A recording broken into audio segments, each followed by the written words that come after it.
Welcome to my channel, where we discuss everything and all things politics, economy, and development in Nigeria and around the world. The federal government of Nigeria, led by President Bola Ahmed Tinubu, has finally reacted to the viral story of the Yoruba Nation submitting petition to the British Prime Minister detailing reasons why they want to exit from Nigeria. That is what we're going to talk about in this video. Welcome. And if you are new to my channel, you have not yet subscribed to my channel, please subscribe to my channel. Hit the subscription button, hit the notification bell. When you subscribe to my channel and hit the notification bell, anytime I have a new video, you'll be among the first to know. God bless you. Now, the federal government of Nigeria, led by President Bola Ahmed Tinubu, himself a Yoruba, has finally reacted to the petition submitted by Sunday Igboho, one of the leaders of the Yoruba Nation Movement, to the British Prime Minister, seeking the British government's support for the exit of the Yoruba Nation from the Nigerian Federation. The media was awash with reports on Sunday about a petition submitted at 10 Downing Street by Sunday Igboho on behalf of the leader of the Yoruba Nation, Professor Adebanji Akintoye. Now, reacting to this development, the Ministry of Foreign Affairs, in a statement on Tuesday by its spokesman, Eche Abu-Obe, said the federal government summoned the British High Commissioner to Nigeria, Richard Montgomery, who explained that the United Kingdom government had not endorsed the petition. He said the petition was an established practice of allowing the delivery of letters and petitions to number 10 Downing Street, adding that it was not endorsed by any agency of the United Kingdom or the United Kingdom Parliamentary Petition Committee.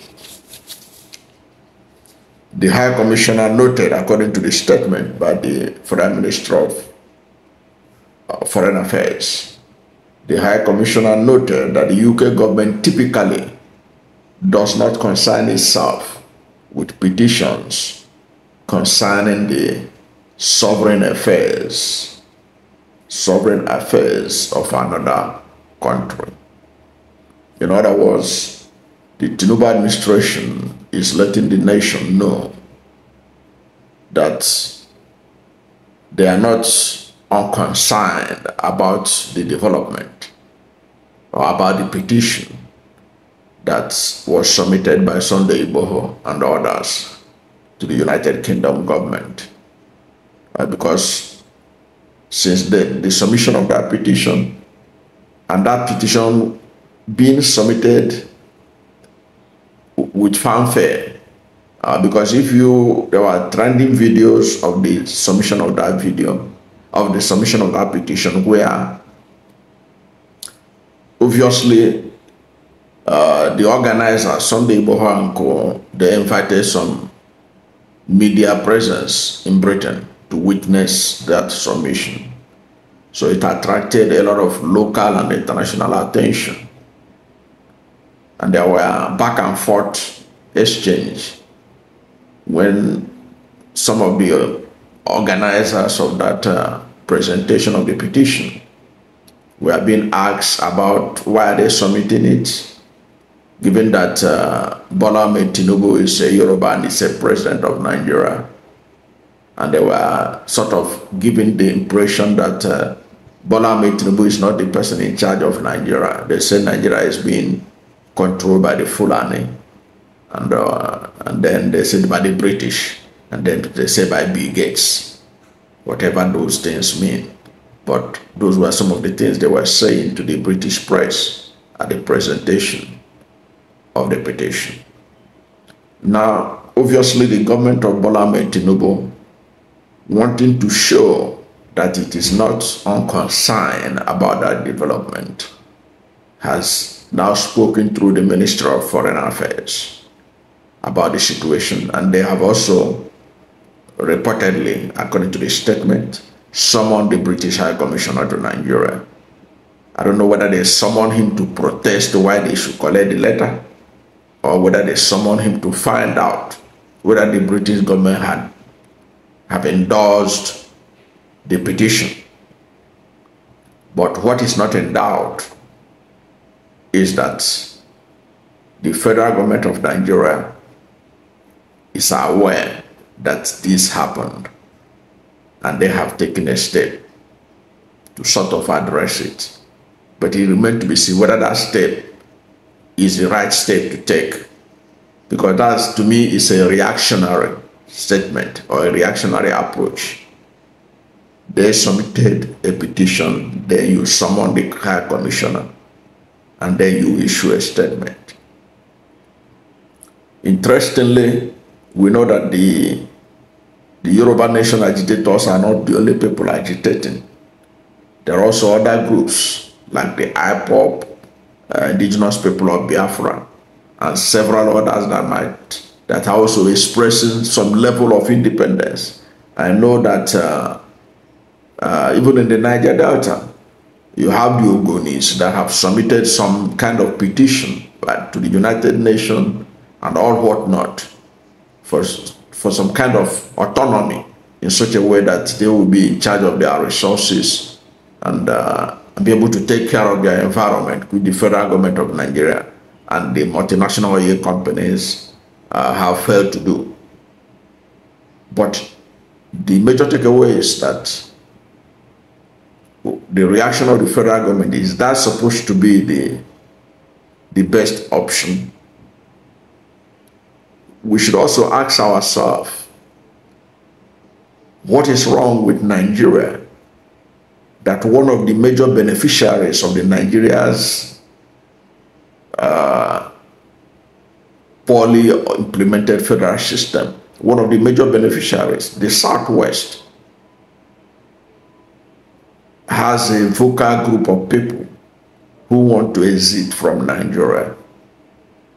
Because when you talk about marginalization, you cannot put the Yoruba among the most marginalized in the country. But for them to keep on pushing what they are pushing, agree that these are just the vociferous few voices we are hearing. It may not represent the totality of the feelings of the Yoruba people. But they are among the core beneficiaries, especially their elite, of the Nigerian federal system. But also, to the credit of the Yoruba, they have been at the forefront of the fight for true federalism. But one of their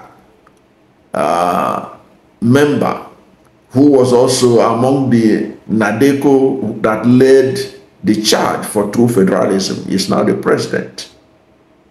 And he's no longer talking about true federalism the way the Nadeko and co were talking about it before now. Perhaps that's why some section of the Yoruba nation are not happy with the state of the nation. And of course, we should also note that the leader of the Yoruba nation, Professor Adebanji Akintoye, is an intellectual. He has taken this course when he should be in retirement or resting, sipping tea. But he has put himself out for this cause. The federal government of Nigeria should ask itself, what is it that the Nigerian state is getting wrong? That a professor who should be quietly in retirement has taken a course to exit his people from Nigeria as we know it. What is it that is wrong with the Nigerian system? Some people believe that the things that are wrong with the Nigerian system are embedded in the 1999 Constitution. Some people have said the solution is the amendment of the Constitution, 1999 Constitution, the amendment. And each year, each parliamentary session, we keep on pumping billions of naira for constitutional amendment without really changing much. And the problem of our federalism or of our federation keep on getting worse, and the people getting poorer, and everybody suffering because of poor implementation or even understanding of what federalism means in Nigerian system.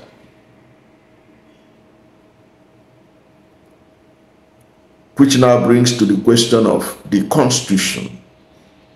Some people have said, many of them highly learned, talking about the fact that the 1999 Constitution should be discarded for a new Constitution that will indeed be a Constitution made by the Nigerian people. Because even we, the people of Nigeria, that you find in the 1999 Constitution, was just we, the military, saying that this is what Nigerian people want. What I'm saying is that Nigerian government and Nigerian people has to work it out on what are the real grievances of the Nigerian people that made one of its well-known beneficiaries to say, despite the fact that we are among the privileged who are benefiting from the Nigerian Federation, we want out. That should be the concern of the Tinubu administration. And that should be the concern of every subsequent administration, on the reason why people are unhappy with the Nigerian Federation, the Nigerian federalism, and the Nigerian state in general. Not long ago, this same Professor Akintoye issued a statement detailing why they want to exit from Nigeria. Much of it was basically talking about the insecurity in the Southwest. And he blamed it squarely on headers. And he claimed that headers had killed over 29,000 Yorubas. Now, this is supposed to be a law and order situation. But the law and order situation we have in Nigeria, where it is the federal government that controls all the security architecture, has left a lot to be desired in terms of controlling crime and criminality. So perhaps it is out of frustration that people like Professor Akintoye want to exit from the Nigerian state. Is there things that could be done to take people's mind away from agitating to exit from Nigeria? That should be the major thing the government should be talking about. Do we need a national conference? Or do we have to go and study the constitutional conference that was organized by President Goodluck Jonathan to see whether it can help to address the growing agitation for exit from Nigeria. That should be the major reaction from the government. Perhaps they need to set up a think tank to come up with a political solution that will lead to a constitutional change that will involve the whole of the nation writing a constitution that is truly a reflection of the will and the aspiration of the Nigerian people. That should be the long-term goal of the present government, or any government for that matter, if truly we want to have a sustainable Nigerian state. That's my take on this matter. I don't know what you think about this, but whatever is your position on this, let's hear from you at the comment section. Thank you for watching this video. And if you are new to my channel, you are not yet subscribed to my channel, please hit the subscription button, hit the notification bell. When you subscribe to my channel and hit the notification bell, anytime I have a new video, you'll be among the first to know. God bless you. And please don't forget to like this video, because when you like it, Google will rank it high and recommend it for more people. Thank you, and God bless you and yours.